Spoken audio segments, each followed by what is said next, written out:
This is the first recording for the plasma membrane and homeostasis unit for Mrs. Stout's biology classes at Limestone Community High School. First thing, with the plasma membrane, it's usually referred to as a fluid mosaic model. And normally when you think of a mosaic, you're probably going to be thinking about something like the image that is shown. A mosaic is like a collage. It's a collection of different things to make one whole picture. Same thing with the plasma membrane. There's a collection of different things that make the plasma membrane work the way it does. And remember, from the cell unit, the job of the plasma membrane is to regulate what goes into and out of the cell from the rest of the cell's environment. And by doing so, it is actually the part of the cell that's responsible for maintaining homeostasis. And from our first unit, remember, homeostasis is the regulation of the internal environment to maintain conditions suitable to life.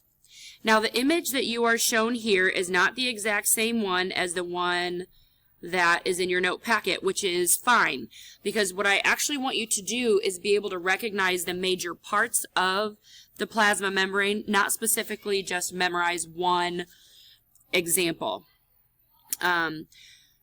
When we are looking at a plasma membrane, some things that you should note would be that it is made of a lipid bilayer. You can see there's one layer of these little round balloon-looking things on the bottom and another layer on top. And then extending all the way through the layer are some larger macromolecules. And then periodically spaced throughout, there's some other pieces that stay within their own layer.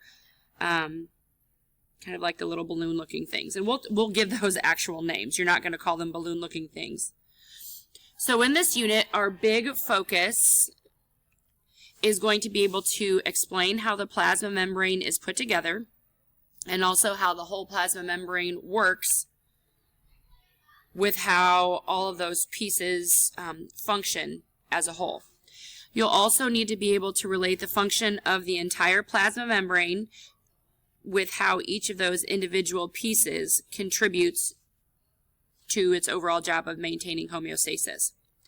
So here are two additional models, fluid mosaic models, but again, look at the similarities. We have pieces extending all the way through, just like in the first model that you saw, and you also have these small balloon-looking structures. You have two layers of those, and then this one doesn't really show very well the molecules that continue on. So the two main parts that I want you to know about are the pieces that extend all the way through. Those are actually called membrane proteins, and you can see that they have different shapes because they have different jobs. And then something that is consistent are these perfectly round balloons, and you can see that they have two tails hanging down, and those are going to be your phospholipids that make up the majority of that membrane.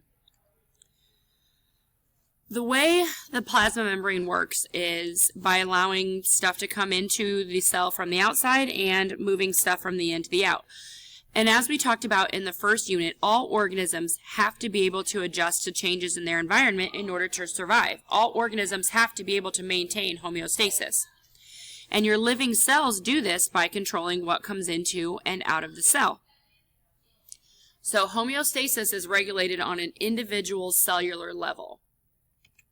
Here is yet again another example or another model of the fluid mosaic model, but again we're looking at our consistencies. We've got the phospholipids on either side of the bilayer, and we've got membrane proteins.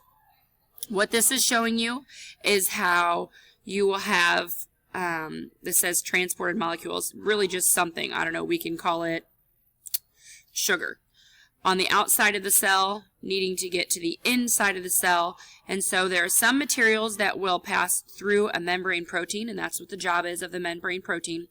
But then there are other things like oxygen that don't need a protein to go across the cell. The oxygen can just kind of like squeeze in between those phospholipids to get into the cell.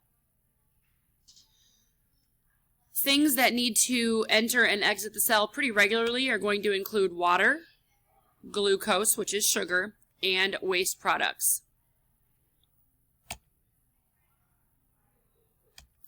So as I mentioned, it is the plasma membrane that actually controls what goes into and out of the cell. It is what maintains the balance of the cell.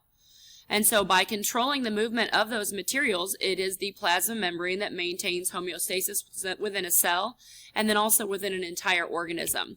And this homeostasis does include not only your regulation of body temperature, but also things like your blood sugar.